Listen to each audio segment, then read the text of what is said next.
Doctor তিনি জিজ্ঞাসা করছেন, ভাইয়ের নাম হলো জকুয়া, তিনি একজন অপারেটর। তিনি বলছেন যে আমরা বিশ্বাস করি তিনি আপনার ভিডিও দেখেছেন এবং সবকিছু তিনি বিশ্বাস করেন সেই ঈশ্বরের অস্তিত্ব আছে এবং আপনি প্রচার করেছেন যে ঈশ্বরের কোনো ছবি নেই। তাহলে আমরা কিভাবে ঈশ্বরের পূজা করব যখন আমরা তার ছবি বা এই ধরনের কিছু পাই না এবং এরকম কিছু?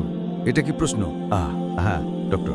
ঠিক আছে, ভাইরা জিজ্ঞেস করেছেন যে আমরা কিভাবে ঈশ্বরের পূজা করতে পারি ছবি ছাড়া।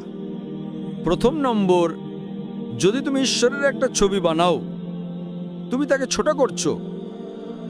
ছোট করছো, কারণ বেদ বলে ঈশ্বরের কোনো ছবি নেই, বাইবেল বলে ঈশ্বরের কোনো ছবি নেই, কোরআন বলে ঈশ্বরের কোনো ছবি নেই। তাহলে তুমি কিভাবে? এবং এটা আমাকে মনে করাচ্ছে যে যদি তুমি কোরআনে পড়ো, মুসা আলাইহিস সালাম তিনি আল্লাহকে বললেন যে আমি তোমাকে দেখতে চাই, তাই আল্লাহ তাকে বললেন আমি নিজেকে পাহাড়ের কাছে দেখাবো, তুমি দেখো পাহাড়ের কি হয়। এবং মুসা আলাইহিস সালাম পড়ে যান, যখন তিনি পাহাড়ে